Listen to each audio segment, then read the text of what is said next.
I'm your host, Wilmus, looking 23. You're joining me for Desire Decorum, Book 2, Chapter 12. The Deep End. The day after you visit to the Grand Pump Room, you and Briar walk along the streets to the bath as you fill her in on the conversation you overheard the night prior. Duke Richards is having a secret meeting at the Great Bath today, which is why I have to find a way to attend with him. But how? Well, aren't you taking a luncheon with him this afternoon? Perhaps if you feign nice with him, he'll bring you along. It's too risky to go alone. People will talk. You have a point. I feel like that could work. However,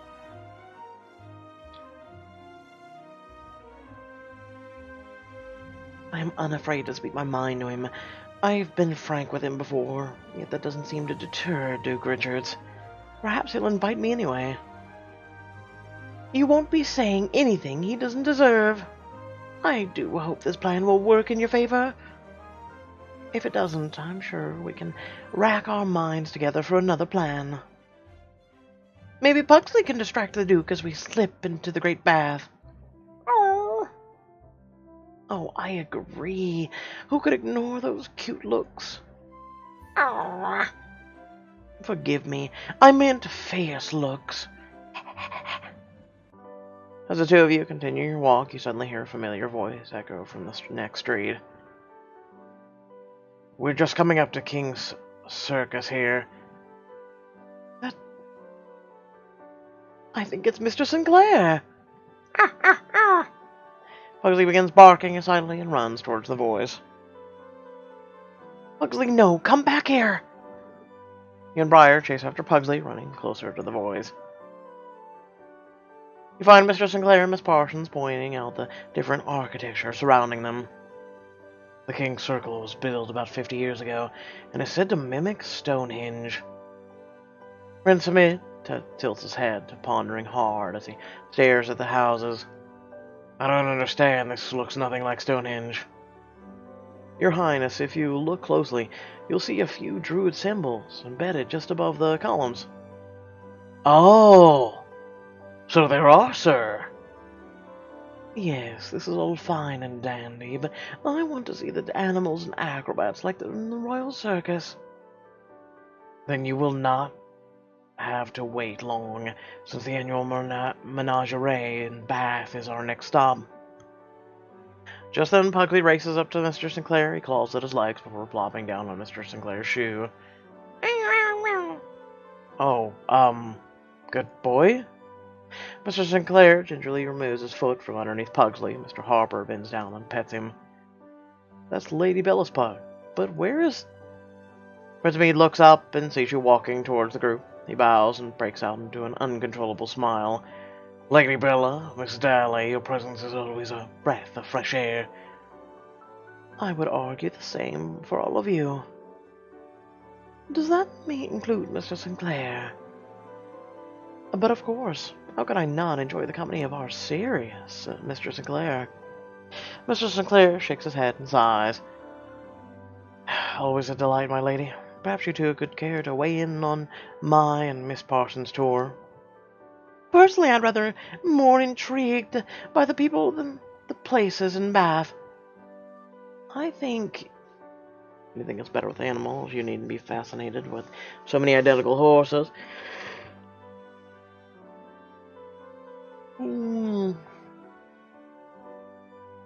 So many identical houses. London has nothing but identical townhouse after townhouse. This is just the same thing. But what about the druid designs and the slightly different vegetation in front? It's a bit underwhelming. I don't know why you're giving such a tour of it. You know, Mr. Sinclair can't pass up the chance to bore us all. I at least provide a bit of color to the tour. Remind me not to offer my services next time. You let a loud laugh as the group continues through the streets. I cannot deny that I am a bit surprised to see you, my lady. As am I. We called upon you earlier today, or at least tried to. Duke Richard's butler was terribly rude, though. He shut the door in my face. How dare he? I refuse to let the Duke keep me from seeing you all. Briar and I thought a walk would be the best way to plan to infiltrate the Great Bath this afternoon without him overhearing. Duke Richards is up to his horrible schemes again. Perhaps we can help.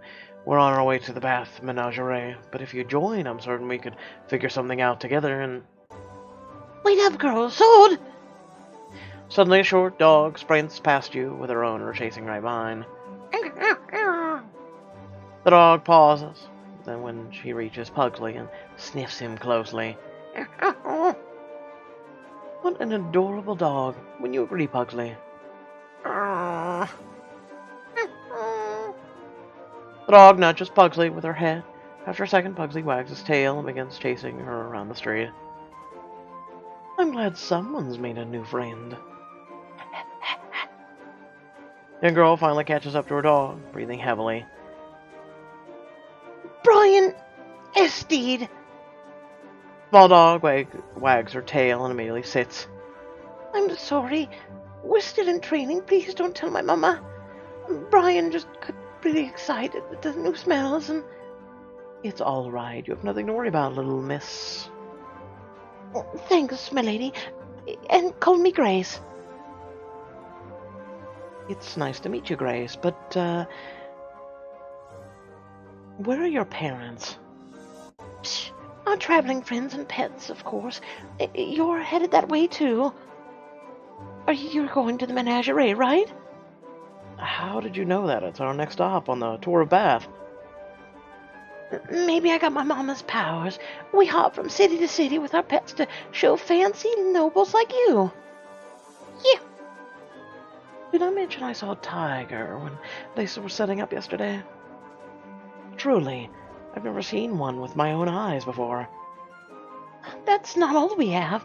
My mama can predict your future, too. I confess, I've been looking forward to this all week. They always have quite the exhibition every year. As I was saying earlier, Lady Bella, Miss Dally, would you care to accompany us? Well, and before Diamond Choice, you look between the young girl, her dog, and the rest of the group, each of them giving you pleading looks. Please, ma'am, my lady, our animals would be so sad if you don't meet them. Oh. You're a hustler is what you are. Attend the menagerie in Bath with Mr. Scalaire. No. An entire menagerie sounds brilliant, but I have a luncheon to attend and an invitation to acquire, and a duke to bring down. Ideally, will we accomplish it all this afternoon? Why are old people always so busy? Don't worry, little miss. We'll still go to the menagerie with you. I'm sorry we won't see you there, Lady Bella. Just promise me to tell us all about it later. Of course. You got my word. You and Briar curtsy, then part ways from the rest of the group. They follow after Grace and Brian, who dart off in front. Come on, Briar, we should return, else we'll be late for luncheon. Later that afternoon, back at the Duke's townhouse for the luncheon.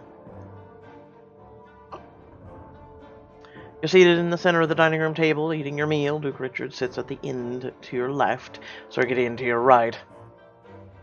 I'm ready for a dip in the waters already. All our writing as of late has not done my hands any wonder.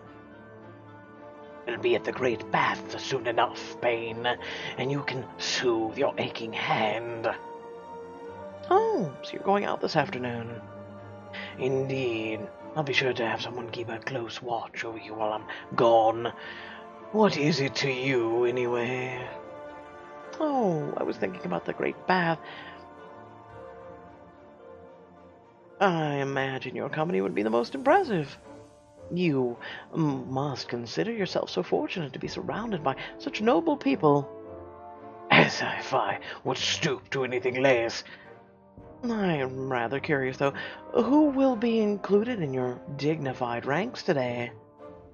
The two of us, naturally, and some of our friends. Some of our friends. Oh, I see.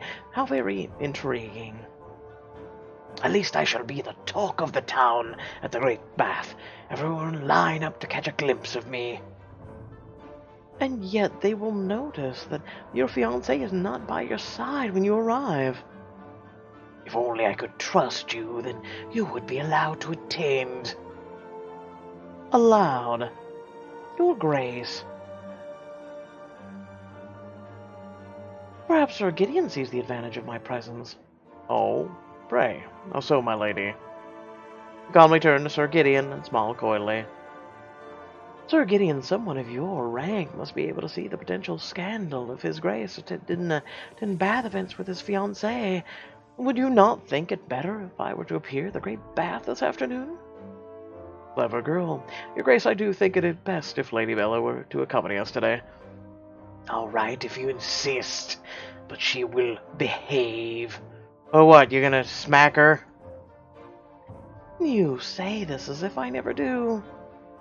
You smirk to yourself as you take another bite of your meal. That was much easier than I thought. I'm sure the people will be pleased to see you together as a united front. All the common rabble to the noble peers will rejoice. You only the very best for a wedding in a week and a half. Ah, yes. How could I forget? I'm so thrilled. Thrilled to get information to end this engagement. Something tells me it's not going to end until right at the very last moment. Later that afternoon, you arrive at the Great Bath with Duke Richard and Sir Gideon. You step out of the carriage, and your eyes wander over the large building in front of you. This place is magnificent. I can only imagine what it looks like inside. It's adequate. My estates are much more impressive and better taken care of. Then why visit the Great Bath at all? Because it is my sworn duty as Duke of Carlington. Your Grace, is that mud upon your trousers? Blasted! I can't go in looking like this. You chuckle silently and start towards the main entrance as Duke Richards attends to his trousers. You pause at the familiar group gathered nearby. I simply adore Bath at this time of year. Mr. Sinclair, do you not find it a marvelous place? It is tolerable, miss, but I take more delight in the architecture than the social gatherings many flock here for. I do not knock, sir. Why would I, when we are outdoors? Ah, Viscount Westerly, same as ever, I see. No, my fiancée is not Dame Hanover. Lady Bella, have you come to enjoy the healing waters as well? Among other things. Catch Mr. Sinclair's eye next to you. He lightly brushes your hand with his, causing a flash of warmth to course through your body. Well, I don't think you need the healing properties, Mr. Sinclair. It's already clear you're a cut above the rest. We healthy, beautiful people must stick together. Wouldn't you agree, sir? Oh, I would, but my fiancée may disagree, unless you care to take her place. Ooh, I'd sooner rather socialize among commoners. That's the spirit. Mr. Sinclair, why don't we take our conversation somewhere else? It seems we are unwanted here. Thank you, Miss Holloway, but I am comfortable at present. Miss Holloway. Your flirtations with Mr. Sinclair are clearly not working. You should quit before you continue to embarrass yourself even further. That is preposterous! Mr. Sinclair, you agree with me, yes? Miss Holloway, I must be frank here. Then Duke Richards and Sir Gideon saunter over to your group. The Duke holds Mr. Sinclair's glare as the two men scowl at each other. Mr. Sinclair, I suppose I shouldn't be surprised to see you. A pleasure like always, Your Grace. Ah, yes, seeing as I'm here with my fiancée, Lady Bella, did I mention she has to come here of her own free will? I don't know I'd phrase it that way. Mr. Sinclair lowers his voice so that only you and Duke Richards can hear. Upon my honor, if you harm Lady Bella in any way, I swear You'll what? Threaten my life again? You should be pleased I'm even allowing this meeting to happen. These weren't the terms to our arrangement. It's because you sway the odds in your favor. Duke Richards glares at you and makes a show of dropping his handkerchief. Oops, pardon me and my clumsiness. Picks up his handkerchief, and his elbow connects with Mr. Sinclair's side, exactly where he shot. Urgh! Mr. Sinclair! Oh, apologies, sir. Are you hurt?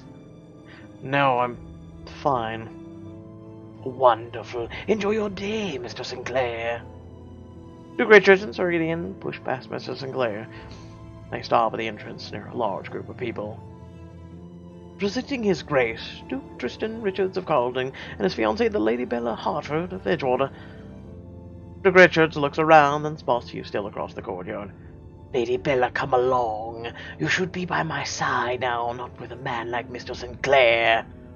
Yes, it's best not to keep His Grace waiting. But you'll be all right, my lady. Simply say the word. Mr. Sinclair, do not fear, I have a plan. Mr. Sinclair nods in agreement, and you follow Duke Richards into the great bath. You split off from the Duke Richards and Sir Gideon, heading into the woman's changing room. You take in the intricate patterns on the walls surrounding you. Even more magnificent inside. Then you'll be even more impressed with the actual hot springs. Spin around and see Miss Parsons step out from behind the folding screen, dressed in her undergarments. Annabelle, what to do with a rare moment alone with you? No one else is present. It seems I'm at your mercy. You touch her forehead to hers as your eyes trace every feature written on her face, her dark locks, her knowing eyes, her plush lips. You are as radiant as ever, and I cherish every second we have together. What? It's a candid love affair. No one knows but me.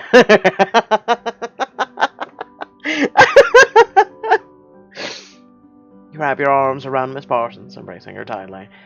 Please understand, I'm happy to see you, but why are you here? Well, I was thinking about Duke Richards' meeting today, and I remembered a way to listen in without them ever the wiser. You do? That's fantastic news, Annabelle. We have to go straight away. Patience, Bella. I suspect it'll be some time before they'll all gather. Besides, we can't have you wading into the water in that. Oh, Fee, I was caught up in the planning. I completely forgot to bring a bathing gown. Never fear. They have some spare ones floating around here. Ah, yes. Here.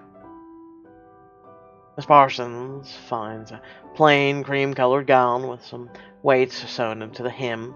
You quickly change out of your outfit and slip into the new gown. Why does it need weights? Well, it'll have to do, I suppose.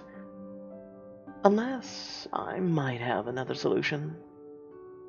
Pray do tell. I am open to any other options.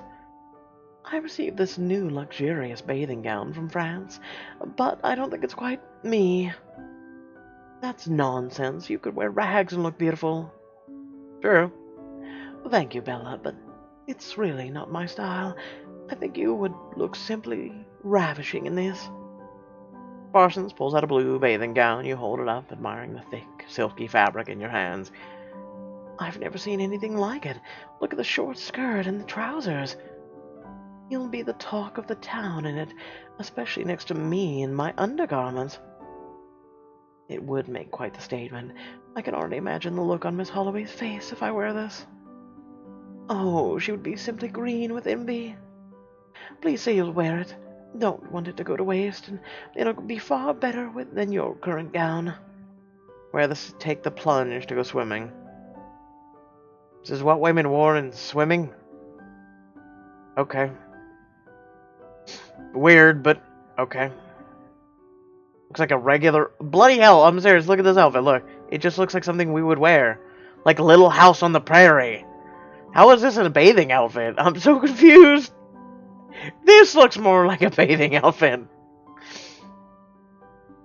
Carefully refold the blue bathing gown and hand it back to Miss Parsons. It's a thoughtful gesture, Annabelle, but I think there's only room for one of us to make a statement. Perhaps we should not both vex Miss Holloway in such scandalous looks. Suit yourself, Bella. I suppose I shall have all of the fun. You and Miss Parsons make your way through the great bath and come upon a large hot springs. Steam rises from the surface, slightly obscuring the other women already in the water. That is so pretty. The only bone I have to pick is the water's not moving. Anyway, moving on. Well, what do you think? It's quite beautiful, no? I can't believe something like this exists in England. You ease into the hot water, which sends a wave of warmth through your body, eating you from head to toe. Soon you come across Miss Holloway, deep in conversation with Miss Sutton and Miss Bowman. Viscount Wesley is engaged to her, truly? To be sure, I heard it from Lady Helen, who heard it from certain Miss Cook. Perhaps she'll be the one Viscountess who actually survives her husband. Is that a hint of jealousy I detect, miss? I think you're right, Lady Bella. Miss Holloway would make quite an intriguing Viscount Westonleigh. Viscountess. As if I would ever marry that lecher, please. It would be as if intriguing as your bold choice of clothing.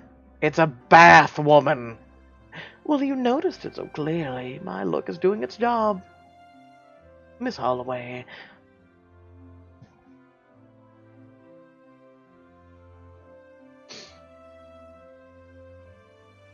You wish you could pull off something so bold. Need I remind you that bold does not go always equally good? Miss Holloway's gaze turns to you as she looks you over from head to toe. But I suppose I shouldn't be surprised you're standing up here for her. Pay no attention to her. I'm pleased you're here, Lady Bella. I feel as if I never see you anymore. I know things ended with Mr. Mulcaster, but it feels as if I lost a sister too. I feel the same way, Miss Sutton. At least we have this time in Bath together. Indeed, we'll all be refreshed from the waters in no time. Did you hear that they have medicinal properties as well? I wonder what they'll all cure. I knew a woman whose husband's valet knew a lady's maid whose employer was said to have been cured of influenza because of it. In fact, she said... Miss Sutton, remember to breathe. Yes, a lot of people have advised me of that. I'm practicing. I'm practicing breathing. Am I doing well?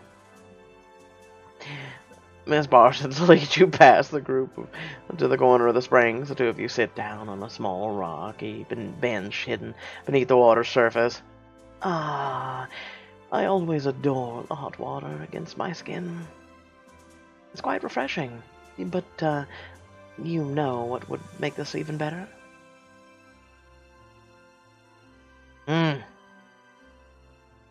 Caress Miss Parsons' knee. Your hand finds Miss Parsons' knee. She closes her eyes as you massage tiny circles in her leg with your thumb. That feels utterly wonderful. Miss Parsons slides her hand down and finds yours. She laces your fingers together and smiles. Well, I am quite enjoying this. I brought you over here for another reason. I mean, what? Tondred affairs were a thing, and they still are, so let's move on. Miss Parsons glances around to ensure no one else is watching and pulls you back further into the unused corner. If I'm correct, and I usually am, Duke Richard's will be just on the other side of this wall. He points to a window at the top, and a large crack that runs down the side. You lower your voice just above a whisper. How do you know that is the spot? It's the largest private room for men on that side. I can't imagine Duke Richards would risk meeting anywhere else. But if we listen carefully, we'll be able to hear everything. Annabella, why am I not surprised you know about this? Oh, Bella, don't you know Miss Sutton isn't the only woman who enjoys the gossip in the bath? I thought... Just then you hear a man clear his throat beyond the wall. You and Miss Parsons immediately quiet yourselves and listen. Order, everyone. Let's get started. I believe we're all finally present and accounted for. I thank you for traveling so far to the bath. Thanks to all of our efforts, plans are moving fast. Baron Cosmin, without your connections, we wouldn't have the same support throughout the country. Of course, Your Grace, whatever it takes to support the rightful King of England. King? What should we tell the doubters? I've spread the word, but not all are eager to join the cause. Remember, then, that His Grace never spends more than necessary. Marquis Hayward, unlike our Prince Regent. Why do they doubt? I'm of royal blood. They should be proud to call me king, and he's also level-headed and never loses his temper. Miss Parsons starts to silently giggle next to you. Never loses his temper. That's rich. Don't make me laugh and make a laugh begin to tickle at the back of your throat. I let out nothing. You cover your mouth and hold back the laugh building inside. Phew, that was close. Anyways, I ask you, which regime would you care to be part of? You hear the large group of noblemen grumble in agreement beyond the wall. I know I'd choose whatever the regime the Duke is not part of. We've seen how crowded our meetings have been, which means it's time to move on to the next phase. I trust you carry it out, Lord Willowsby. The government will soon fall in line, fear not. And the time to dispose the monarchy and let me reign as king is nigh. Long live the rightful King of England! The other men cheer alongside Lord Willowsby. You and Miss Parsons give each other a fearful look as the joyous cries continue. You finally move away from the wall, your pulse quickening from the words. I can't believe it. That means the pamphlet I found on the highwayman. It's all because Duke Richards wants to be king.